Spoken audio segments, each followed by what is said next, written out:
ঘণ্টা কয়েক আগে ওয়েটিং রুমে মজিদ হাওলাদার বসেছিলেন সোফার একদম কিনারায়, চোখ দুটো তীক্ষ্ণ।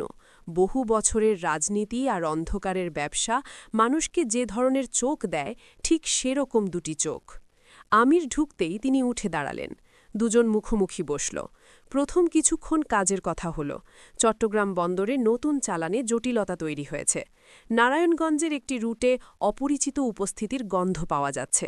ময়মনসিংহ থেকে যে খবর এসেছে তাও আশাব্যঞ্জক নয়। আমির শুনল, কখনো মাথা নাড়ল, কখনো দু একটি কথা বলল। কোনো সমস্যাই তাকে স্পর্শ করল না। একসময় ইতস্তত করে মজিদ হাওলাদার বললেন, তোর বাড়িতে যেতে বলবি না আমাকে? আমির ঠান্ডা গলায় বলল, বিজনেস পার্টনারদের বাড়িতে নিতে হলে প্রতিদিনই কাউকে না কাউকে নিতে হবে।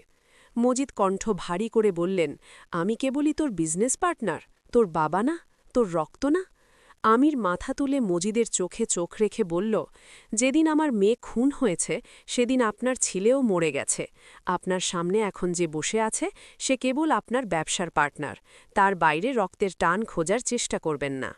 মজিদ হাওলাদার কিছুক্ষণ চুপ করে রইলেন। তারপর দীর্ঘশ্বাস ফেলে বললেন, বড্ড বেশি আবেগ দিয়ে কথা বলছিস বাপ। আবেগ নয়, হিসেব। হিসেব? পারিজা আমার রক্ত, আমার নাতনি, ওর জন্য আমার কলিজা কি পড়েনি? কিন্তু নরকের ব্যবসায় নামলে মাঝে মধ্যে নিজের কলিজার টুকরো দিয়েই আগুনের উত্তাপ সইতে হয়। এই পথে হাঁটলে সেটা জেনেই হাঁটতে হয়। সেটা তুই ভালো করে জানিস। বিষ সবাই গিলতে পারে না, যারা হজম করতে পারে তারাই টিকে থাকে। ক্ষমতার জন্য বলি দেওয়াকে কোরবানি বলে, খুন হওয়া বলে না। আমির কথা বলল না। কথা বললেই ভেতরের আগুনটা বেরিয়ে আসবে। এখন আগুন দেখানোর সময় নয়। সময়ের আগে আগুন দেখালে শিকার সরে যায়, শিকার সরে গেলে সুযোগ যায়, সুযোগ গেলে প্রতিশোধ যায়। মজিদ মোটামুটি নেত্রকোনার সব নেটওয়ার্ক, পুলিশ, পলিটিক্স, গুন্ডা বাহিনী নিয়ন্ত্রণ করতেন। তাকে এবং তার দুই হাত খলিল ও রিদওয়ানকে সরিয়ে দেওয়া মানে নিজের পায়ে নিজেই কুড়াল মারা। এই তিন স্তম্ভ সরে গেলে পুরো পাতালঘর আর সাপ্লাই চেনের বিশাল ভার তাকে একাই বইতে হবে, যা এক প্রকার আত্মঘাতী সিদ্ধান্ত। তার সাম্রাজ্য কোনো ইটের দেয়াল নয় যে একটা ইট খসলে শুধু সামান্য গর্ত হবে। তার সাম্রাজ্য মাকড়সার জালের মতো। জালের কেন্দ্রে আমির বসে থাকলেও এর প্রতিটি সুতো ধরে রেখেছে তার নিজের বাপ, চাচা, ভাইয়েরা আর দেশের শীর্ষস্থানীয় রাজনৈতিক নেতারা। আমির যদি আজ ক্রোধের বশে জালের একটি সুতোও ছিঁড়ে ফেলে, তবে সেই কম্পন মুহূর্তেই পৌঁছে যাবে প্রতিপক্ষের কাছে। তারা বুঝে যাবে জালের মালিক আজ দুর্বল, তখন তারা হায়েনার মতো ঝাঁপিয়ে পড়বে। আমির চায় না এই ক্ষমতার লড়াইয়ে শিকারী নিজেই শিকারে পরিণত হোক। তার সঙ্গে বিপদে পড়ুক পদ্মজাও। তার এক পা কাঁদায় পড়লে শত্রুরা 10 পা এগিয়ে যাবে পদ্মজার দিকে। তাই এই রক্তক্ষয়ী খেলায় তাকে অসীম ধৈর্য ধরতে হচ্ছে।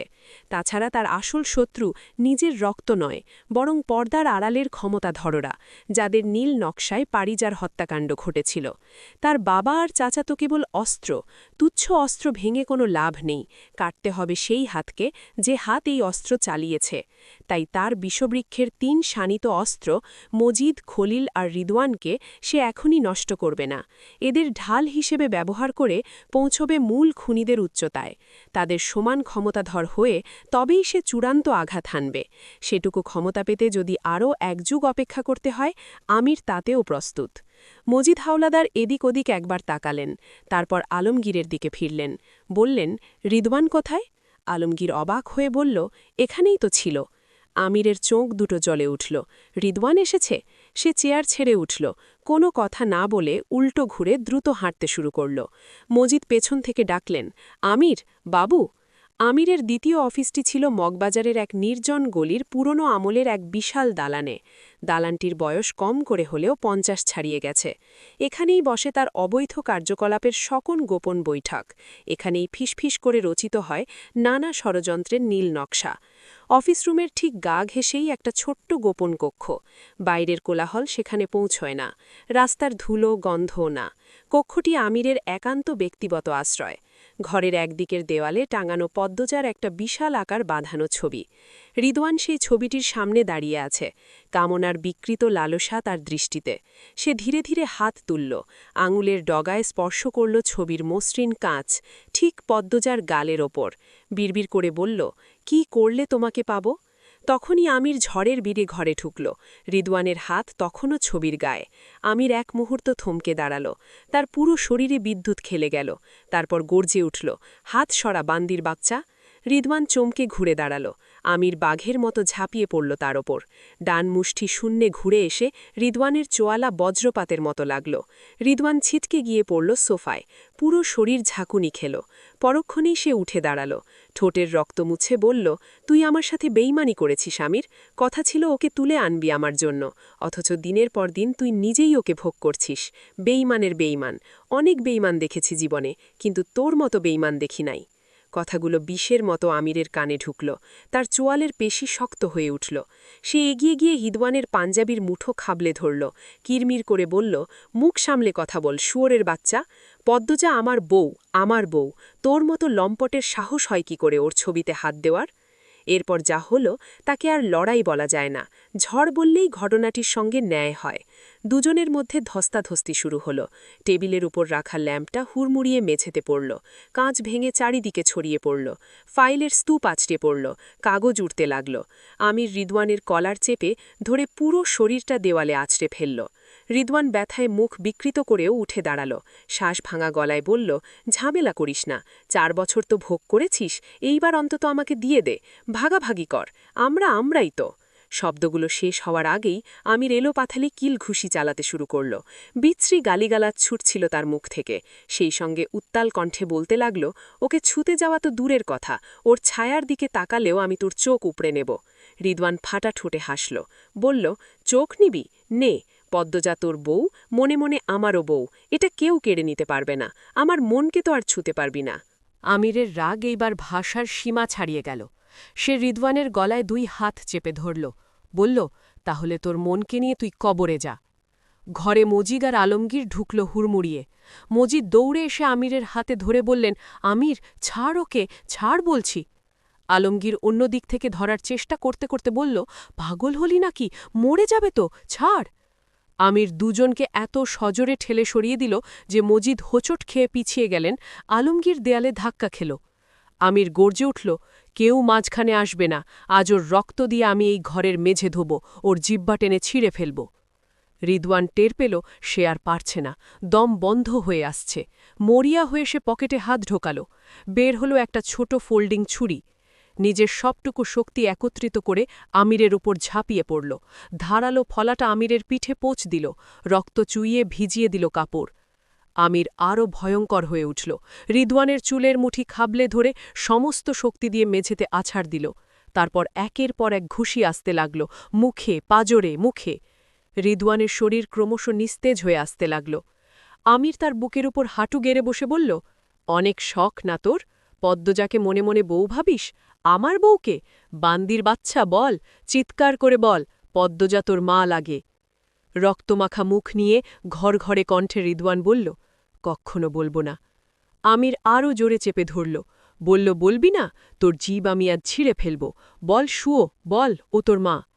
মরণপণ এই লড়াই দেখে মজিদ হাওলাদার আর ধৈর্য ধরতে পারলেন না। তিনি এগিয়ে এসে রিদওয়ানের মাথার সজোরে একটা গাট্টা মারলেন। বিরক্ত হয়ে বললেন, গাধার বাচ্চা, জেদ করিস না। দেখছিস না আমির পাগল হয়ে গেছে? ও তোকে আজ সত্যি সত্যি কবরে পাঠাবে। জান বাঁচাতে চাইলে বলে ফেল যা বলছে। আলমগীর রিদওয়ানের দিকে ঝুঁকে বলল, একটাবার বলে দে না ভাই, তাহলেই তো ল্যাঠা চুকে যায়। বল, পদ্মজা তোর মা হয়। কথাটা বলেই আলমগীর ঠোঁট কামড়ে ধরল, যাতে কোনোভাবেই হাসির শব্দটা বাইরে বেরিয়ে না আসে। আমিরের মতো মানুষ স্রেফ একটা সম্বোধন স্বীকার করানোর জন্য এমন পাগলামি করতে পারে, সেটা না দেখলে বিশ্বাস করা কঠিন। আর রিদওয়ানটাও যে কি, জেনে শুনে মৌমাছির চাকে ঢিল ছুড়বে, তারপর কাঁদবে কেন কামড়াল। রিদওয়ান দেখল চারপাশ ঝাপসা হয়ে আসছে। বুকের ভেতরটা টনটন করছে। বাঁচার আর পথ নেই। সে দাঁতে দাঁত চেপে চোখে বিষের আগুন নিয়েই কোনো রকমে উচ্চারণ করল, পদ্মজা, পদ্মজা আমার মা, তোর বউ আমার মা। ঘরে এক মুহূর্তের নিস্তব্ধতা নামল। পরপরই আমিরের ঠোঁটের কোণে হাসি ফুটে উঠল। সে রিদওয়ানের অপর থেকে উঠে দাঁড়াল, শার্টের হাতা ঠিক করল, যেন কিছুই হয়নি। তারপর উঁচু গলায় বলল, যেহেতু পদ্মজা তোর মা, সেহেতু সম্পর্কে আমি আজ থেকে তোর বাপ। আলমগীর কপাল চাপড়ে ডাক্তার ডাকতে গেল। ডাক্তার এলেন কিছুক্ষণের মধ্যে। আমিরের পিঠের ক্ষততে হাত দিতে গেলে আমির ঝাঁকুনি দিয়ে সরে গেল। রিদওয়ানকে শুইয়ে দেওয়া হলো লম্বা সোফায়। সে তখন অধা চেতন, চোখের পাতা ভারী, ঠোঁটের কোণে রক্ত জমাট বেঁধে কালচে হয়েছে, ডান গাল ফুলে কদম ফুলের মতো হয়েছে, আর ভ্রুয়ের কাছ থেকে তখনও সরু ধারায় রক্ত গড়াচ্ছে। ডাক্তার ব্যাগ খুলে বসলেন, তুলা আর স্যালাইন বের করলেন। প্রথমে ক্ষতের স্থানগুলো আলতো হাতে পরিষ্কার করলেন, তারপর বায়োডিন লাগালেন কাটা জায়গায়। রিদওয়ান যন্ত্রণায় কেঁপে উঠল। ডাক্তার ভ্রুয়ের কাটাটা কাছ থেকে দেখলেন। আলমগীরকে বললেন, আলুটা একটু এগিয়ে ধরুন। আলো এলে তিনি শান্ত গলায় বললেন, 2টা সেলাই দিতে হবে। অ্যানেস্থেটিক ইঞ্জেকশন দেওয়ার কিছুক্ষণ পরই ডাক্তার দ্রুত দক্ষ হাতে 2টো সেলাই দিলেন, সুতো বেঁধে কাটলেন। এরপর 2 হাতে হালকা চাপ দিয়ে পাঁজর পরীক্ষা করলেন। রিদওয়ান কাতরাল, ভাঙেনি, তবে 1-2টো হাড় মারাত্মক চোট পেয়েছে। বললেন, এক্স-রে করলে নিশ্চিত হওয়া যেত, তবে আপাতত ভাঙার লক্ষণ নেই, বিশ্রামে রাখুন। ব্যথানাশক ইঞ্জেকশন দেওয়ার কিছুক্ষণের মধ্যেই রিদওয়ানের পেশিগুলো ধীরে ধীরে শিথিল হতে শুরু করল। অ্যান্টিবায়োটিকের প্রেসক্রিপশন লিখে দিয়ে বললেন, 5 দিন নিয়মিত খাবেন, একটাও বাদ দেবেন না। কাটা জায়গায় গজ রেখে ব্যান্ডেজ বাঁধলেন। ফাটা ঠোঁটে অ্যান্টিবায়োটিক মলম লাগালেন। উঠে যাওয়ার আগে আমিরের দিকে ঘুরে বললেন, পিঠের ক্ষতটা ঠিকমতো পরিষ্কার না করলে ইনফেকশন হবে। আমির শুনলই না, চেয়ারে হেলান দিয়ে চোখ বুজে বসে রইল। জানালার ওপাশে রাতের গাঢ় অন্ধকার, ঘরের ভিতর থমথমে নীরবতা। মেঝেতে তখনও রিদওয়ানের চাপ চাপ রক্তের ছিটে। আমির তার ক্ষতবিক্ষত পিঠ নিয়ে কোনোমতে একটা শার্ট গলিয়ে গোল টেবিল মিটিংয়ে বসেছে। ব্যথায় চোয়াল শক্ত হয়ে আছে, অথচ চোখের মণি পাথলের মতো স্থির। গম্ভীর গলায় বলল, চট্টগ্রামের চালানটা আমি নিজেই সামলাব, কাল রাতেই বেরোচ্ছি। অলন্দপুর থেকে সরাসরি সাগরের বুক পর্যন্ত ছক কাটা হয়ে গেছে। আলমগীর ভ্রু কুচকে বলল, এত মানুষ থাকতে তুই কেন যাবি? 4-5 দিনের মামলা, রিদওয়ানের যাওয়ার কথা ছিল। ও যখন অকেজো হয়ে পড়ে আছে তখন আমিই যাই, না হয় কবির বা সুলতান যাক। না, আমিই যাব, ওখানে আরও একটা হিসেব চুকোনোর আছে। আলমগীর আর কথা বাড়াল না, নিশ্চয়ই ওর যাওয়ার পেছনে বড় কোনো শিকার লুকিয়ে আছে। তাছাড়া নারী পাচারের চালানে আমিরের সতর্কতা সবসময়ই একটু উগ্র। যতক্ষণ না মেয়েরা গন্তব্যে পৌঁছায় তার স্নায়ুগুলো তপ্ত সীসার মতো টানটান থাকে। মজিদ নীরবতা ভেঙে বললেন, ঠিক আছে, তাহলে কাল রাতেই আমরা একসাথে গ্রামে রওনা দেব। কি বলিস রিদওয়ান? সোফায় আধা শোয়া থাকা রিদওয়ান কোনো জবাব দিল না, তার চোখ দেয়ালের দিকে নিবদ্ধ, মুখে একরাশ তিক্ততা। ঘরটা আবার গুমোট হয়ে আসছিল। তখনই অফিসের ভারী পর্দা ঠেলে ভিতরে ঢুকল এক নারী ছায়ামূর্তি। আপাদমস্তক কালো বোরকায় ঢাকা, ঠিক মাঝখানে এসে দাঁড়িয়ে এক ঝটকায় বোরকাটা খুলে সোফায় ছুঁড়ে মারল। পরনে চওড়া লাল পাড়ের শাড়ি, নাম আসমানি। আসমানির রূপ ধারালো ছুরির ফলার মতো, চোখের চাহনিতে চরম অদথ্যে। শাড়ির আঁচলটা কাঁধ থেকে কিছুটা আলগা থাকায় তার গায়ের ভরসা রঙের জৌলুসকে আরও উস্কে দিচ্ছে। ঘরের গুমোট ভাব ছাপিয়ে হঠাৎ করেই মাদকতাময় সুগন্ধ ছড়িয়ে পড়ল। আসমানি সবার মুখের ওপর নজর বুলিয়ে বলল, এতগুলো বাঘা বাঘা মরদের মধ্যে আমার দায়িত্বটা কে নেবে শুনি? মজিদ আমিরের দিকে আর চোখে চেয়ে গলাটা একটু ঝেড়ে নিলেন। ঘরের গুমোট ভাবটা কাটাতে চাইলেন কিনা বোঝা যায় না, তবে গলায় মেকি করুণা মিশিয়ে বললেন, আমির, মেয়েটা তোর মাজেদা দাদির নাতনি, রক্ত বলতে দুনিয়ায় আর কেউ নেই। মাসখানেক আগে মাটাও মরে গিয়ে ওরে একেবারে অকুলে ভাসিয়ে দিয়ে গেছে। একা মেয়ে মানুষ, এভাবে পথে পথে তো আর ঘুরতে দেওয়া যায় না। তোর অফিসে কোনো একটা হিল্লে করা যায় না? আমির তার চোখের পলকও উলাল না। টেবিলের ওপর রাখা ফাইলের পাতায় তার কলমটা খসখস শব্দে চলছে। সে পাথর কঠিন কণ্ঠে জবাব দিল, আমার অফিসে মেয়ে মানুষের কোনো জায়গা নেই, ওকে সোজা গ্রামে পাঠিয়ে দাও। বাড়িতে ঝি চাকর লাগে, সেখানে কোনো কাজে খাটানো যায় কিনা দেখো। আমিরের অবহেলা আসমানির দর্প আরও বাড়িয়ে দিল। সে দমে যাওয়া তো দূর, বরং এক পা এগিয়ে টেবিলের ওপর 2 হাত রেখে খানিকটা ঝুঁকে দাঁড়াল। তার গায়ের কড়া পারফিউমের ঘ্রাণ আমিরের নাকে গিয়ে ধাক্কা দিল। আসমানি এমনভাবে আমিরকে দেখছে যেন চাউনি দিয়েই তার চামড়া ভেদ করে ভিতরে ঢুকে পড়বে। ঠোঁটের কোণে ঝুলে থাকা কুটিল সম্মোহনী হাসিটা আরও চওড়া করল।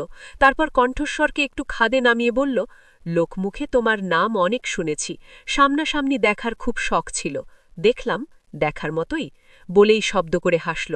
তারপর কণ্ঠস্বরকে আরও খাদে নামিয়ে বলল, এখনই গ্রামে পাঠিয়ে আমায় নির্বাসন দিও না, কয়েকটা দিন আমার পাশে থাকো, আমায় একটু চেনো, আমার স্বভাব চরিত্র জানো।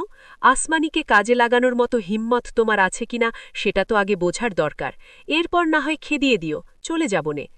আমির এবার মুখ তুলল। আসমানির চাউনি দেখে মুহূর্তেই বুঝে নিল এই মেয়ে আপাদমস্তক বিষে ভরা এক ফিতনা।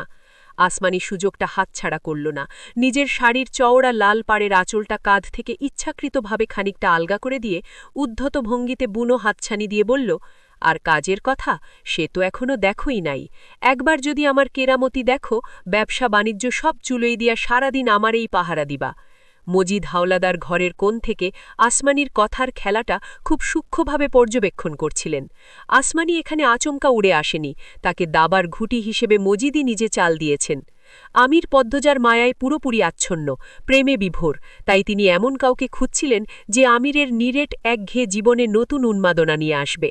মজিদ আর চোখে আসমানিকে আবার পরখ করলেন। মেয়েটা সত্যি আগুনের গোলা। পদ্মজা মনে হয় স্বর্গীয় শুদ্ধ স্নিগ্ধতা আছে, কিন্তু আসমানির ভিতরে আছে উগ্র কামুক সৌন্দর্য। ওর টানা টানা চোখ আর চলনে বলনে যে শরীরী টান আছে, ওইটুকুই যথেষ্ট যে কোনো শক্ত পুরুষের রক্তে অনায়াসে আগুন ধরিয়ে দেওয়ার। পদ্মজা যদি হয় ভোরের শীতল শিশির, তাহলে আসমানি হল চৈত্র দুপুরের কড়া রোদ। আসমানি যদি একবার তার কামনার বিষ আমিরের মগজে ঢুকিয়ে দিতে পারে, তাহলেই কেল্লা ফতে। পদ্মজার মায়ার বাঁধন ছিঁড়তে তখন এক পলকও সময় লাগবে না।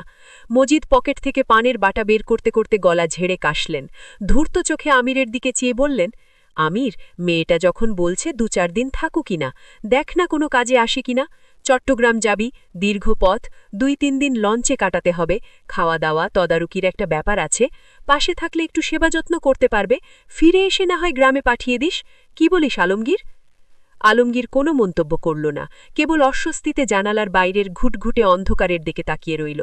আমিরের নীরবতাকে আসমানি তার রূপের কাছে নতি শিকার ধরে নিল। দুনিয়ার সব মরদই তো এক ঘাটের জল খায়, এই পাথরকে গলানো তার বাম হাতের খেল। আমির নিস্পৃহ ভঙ্গিতে চেয়ার ছেড়ে উঠে দাঁড়াল, হাত বাড়িয়ে আসমানির নরম মোলায়েম হাতটা নিজের শক্ত মুঠোয় নিল, গা ঘেঁষে দাঁড়াল। সঙ্গে আসমানির ঠোঁটার টোনে বিজয়ের হাসি ফুটে উঠল। আমির হাতের বুড়ো আঙ্গুল ও তর্জনের সাহায্যে বৃত্ত ইশারা অর্থাৎ ঠিক আছে ইশারা করে প্রশংসার সুরে বলল, ১-এর ৯টি। মুহূর্তেই আসমানির উদ্ধত বিজয়ী হাসিটা পাথরের মতো জমাট বেঁধে গেল। অপমানে বিস্ময় তার শ্বাসরুদ্ধ হয়ে এলো। সে কিছু একটা বলতে ঠোঁট ফাঁক করেছিল, আমির তাকে সেই সুযোগটুকুও দিল না।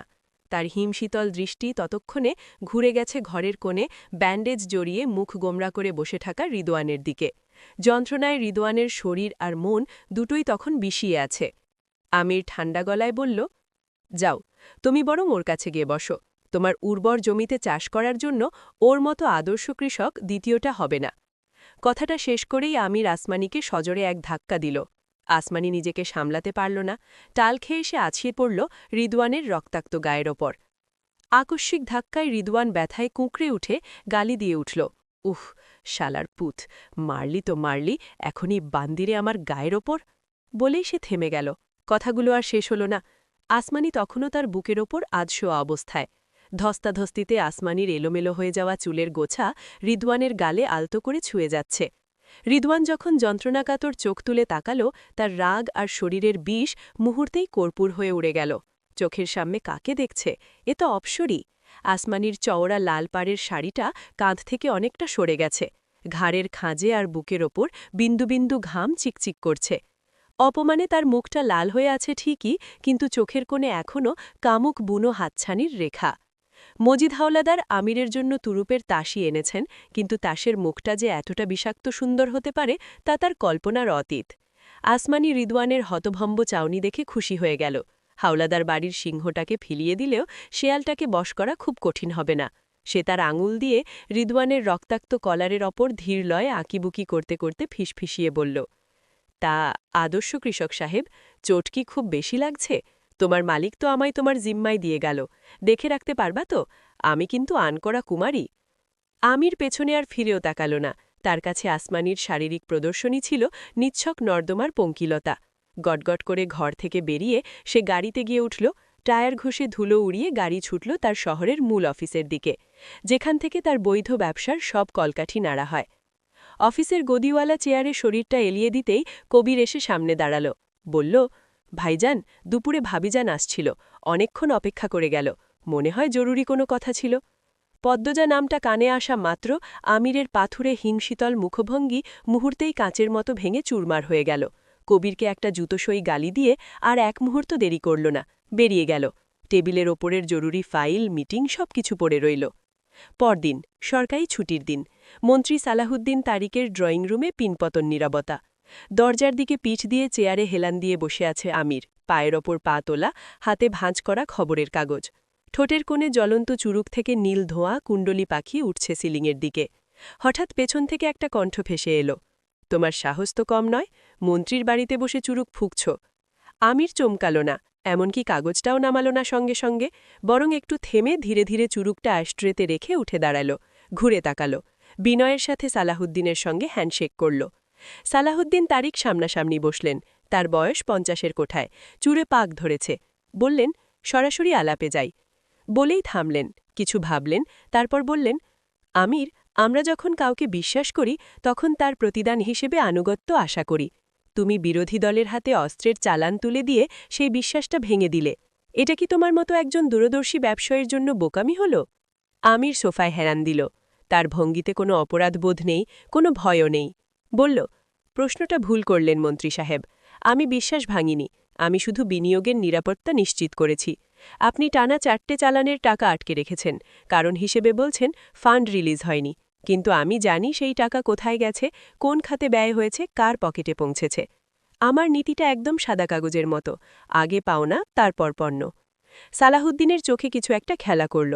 বললেন, তুমি জানো এই মুহূর্তে দেশের ভেতরে যে অস্থিরতা চলছে সেটা মেটাতে ওই চালানটা আমার জন্য কতটা জরুরি ছিল? তুমি চাইলে কি আর কদিন ধৈর্য ধরতে পারতে না? টাকাটা তো আজ হোক বা কাল তুমি পেতে। আমি ব্যবসায়ী মন্ত্রী সাহেব, সমাজসেবক নই। ধৈর্য দিয়ে আমার ঘেরের চিংড়ি বড় হয়, আর সেই ধৈর্যেরও একটা সীমা থাকে। কিন্তু আন্তর্জাতিক বাজারে অস্ত্রের চালান ঘোরে কেবল মুদ্রার বিনিময়ে, প্রতিশ্রুতির বিনিময়ে নয়। তখনই দরজায় একটা সংকোচ জড়ানো কাশির শব্দ হল। মিরাজ ঢুকল। মন্ত্রীর পিএস, বয়স ৩০-এর কোঠায়, মুখে একটা চিরস্থায়ী বিনয়ের আবরণ, কিন্তু চোখে হিসাদ আছে। এই মিরাজের সঙ্গেই আমিরের সব লেনদেন হয়, সব ডিলের সুতো এই লোকের হাত দিয়ে গেছে। তাকে দেখেই সালাহুদ্দিন বললেন, মিরাজ হয়তো তোমাকে ঠিকমতো বোঝাতে পারেনি, সরকারি কিছু ফান্ডের জটিলতার কারণে পেমেন্টটা একটু আটকে গেছে। আমরা তো আর রাস্তার খুচরা ব্যবসায়ী নই যে তোমাকে ঠকাবো। তুমি এই চালানটা ক্লিয়ার করো, আমি নিজে কথা দিচ্ছি পেছনের সব পাওনা মিটিয়ে দেওয়া হবে। চলো একটা সমঝোতায় আসি। আমির মিরাজের দিকে একবার তাকালো, তারপর সালাহুদ্দিনের দিকে ফিরে বলল, সমঝোতার সময় পার হয়ে গেছে। আমার বকেয়া টাকা দিয়ে আপনার পিএস নতুন গাড়ি কেনে। ফান্ডে ঝামেলা নেই, ঝামেলা আপনাদের নিয়তে। তাই শেষ অস্ত্রের চালানটা আমি ওই পক্ষকেই দিয়েছি যারা নগদে বিশ্বাসী। মিরাজের মুখ মুহূর্তের জন্য শক্ত হয়ে গেল, তারপর আবার সেই বিনয়ের মুখোশে ঢেকে গেল। সালাহুদ্দিনের মুখ থেকে নরম ভাবটা সরে গেল, কপালে একটা সরু রেখা ফুটে উঠল। তিনি ধীরে ধীরে বললেন, এটা তুমি ঠিক করনি। তুমি জানো ওই অস্ত্রগুলো আমাদের জন্য কতটা ক্রুশিয়াল ছিল? তুমি আমাদের সাথে বেইমান করলে। যে একবার বিশ্বাসঘাতক করে সে বারবার করে। তোমার ওপর যে ভরসা ছিল সেটা আজ তুমি নিজ হাতে নষ্ট করলে। আমির একটু সামনে ঝুঁকল, গলা নামিয়ে স্পষ্টভাবে বলল, বিশ্বাসঘাতকতা তখন হয় যখন অপরপক্ষ চুক্তি মানে। আপনারা চুক্তি ভেঙেছেন আগে, আমি শুধু হিসাব বরাবর পদক্ষেপ নিয়েছি। মিরাজ সালাহুদ্দিন তারিকের শালা, এই পরিচয়টুকুই তার সবচেয়ে বড় সম্পদ, এবং সে জানে সেটা কিভাবে ব্যবহার করতে হয়। সেই সম্পর্কের আড়ালে দাঁড়িয়ে সে মাঝে মাঝেই এমন কথা বলত যা অন্য কেউ বলার সাহস দেখাত না। এবারেও তার ব্যতিক্রম হল না। ঠোঁটের কোণে একটা তাচ্ছিল্যের হাসি ঝুলিয়ে সে ফোড়ন কাটল। বিশ্বাসঘাতক, নীতি নেই, সততা নেই। ঘরের বাতাস একটু ভারী হল। সালাহুদ্দিন কিছু বললেন না, শুধু চোখ একটু সরু হয়ে গেল। তিনি উৎসুক হয়ে দেখছেন এরপর কি হয়। আমির ঠান্ডা মাথায় হাসল, বলল, রাতের অন্ধকারে আমার পাঠানো মেয়েদের সামনে যখন ন্যাংটা হন, তখন আপনার ওই আদর্শ আর নীতি কোন নর্দমায় গিয়ে লুকায়? আপনার মতো মানুষের ইজ্জাত তো আমার মেয়েদের বিছানায় রোজ নিলাম হয়। মিরাজের মুখ থেকে রক্ত সরে গেল। সালাহুদ্দিন গর্জন করে উঠলেন, তোমার সবথা বড় বেড়ে গেছে। তুমি ভুলে যাচ্ছ তুমি কার সামনে দাঁড়িয়ে আছো? আমার শালাকে তুমি আমার সামনেই। আমির একটুও টলল না, বরং সালাহুদ্দিনের দিকে সরাসরি তাকিয়ে কথা কেড়ে নিয়ে বলল, মন্ত্রী সাহেব, আমি আপনাকে সম্মান করি, কিন্তু মিরাজ সালাহুদ্দিনের শালা হলেও আমার কাছে সে স্রেফ একটা বাজারের দালাল। কথাটা ঘরের মধ্যে পাথরের মতো পড়ল। মিরাজ এবার রাগে প্রায় জ্বলে উঠল। তার ভেতরে যে অপমান জমছিল, যে ক্রোধ পুঞ্জীভূত হচ্ছিল, সব একসাথে বেরিয়ে এলো। আমি দালাল? তুই কি এক পাল ব্যবসায়ী মেয়েদের দালাল আর অস্ত্র পাচারকারী? নিজেকে কি ভাবিস কালই আমি তোর ফ্যাক্টরি গুডাউন তছনছ করে দিতে পারি? আমির ঠান্ডা দৃষ্টি নিয়ে তাকিয়ে রইল, বলল, যার পাওয়ারে এই কথা বলছিস তার গোপন নথির কথাই তো অন্য পার্টির কাছে ফাঁস করেছিস। তুই তো সেই অধম যে নিজের দুলাভাইয়ের ক্ষমতার দোহাই দিয়ে ফান্ড থেকে 2 কোটি টাকা সরিয়েছিস। বলবো নাকি সব কথা? ঘরে একটা বিদ্যুৎ খেলে গেল। সালাহুদ্দিন চমকে উঠলেন। তার চোখ মিরাজের দিকে ঘুরল। মিরাজ হকচকিয়ে গেল, চিৎকার করে বলল, মিথ্যে কথা, আমাদের মাঝে ঝামেলা লাগাতে এসব বলছে দুলাভাই। এই সাপটাকে আর পুষবেন না, এ আপনার পিঠে ছুরি মারবে। আমির তখন উঠে দাঁড়াল। মিরাজের একদম মুখোমুখি হল সে। দুজনের মাঝে মাত্র কয়েক ইঞ্চির দূরত্ব। হিসশিয়ে বলল, আমি পিঠে ছুরি মারি না মিরাজ, আমি বুক বরাবর বুলেট চালাই। সেকেন্ড খানিক নীরবতা। তারপর মিরাজের ভেতরে কোথাও কিছু একটা ভেঙে গেল। সে চিৎকার করে কোমরের পিস্তল বের করল এবং সেটা আমিরের কপালে ঠেকিয়ে দিল। মুখ বন্ধ কর, কুত্তার বাচ্চা। আমিরও যেন এই মুহূর্তের অপেক্ষা করছিল। আগে অস্ত্রটা মিরাজ বের করুক। বিদ্যুৎ গতিতে তার হাত কোমরে গেল এবং পরের মুহূর্তেই তার রিভলভার মিরাজের কপালে ঠেকে গেল। 2টো অস্ত্র, 2টো কপাল, 2টো মানুষ, মাঝখানে একটা ট্রিগারের দূরত্ব।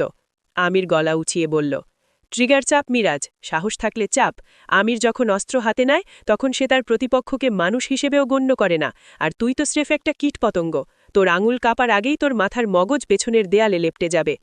মিরাজ হিতাহিত জ্ঞান শূন্য হয়ে সত্যি সত্যি ট্রিগার চেপে দিল। চমকে উঠলেন সালাহুদ্দিন তারিক।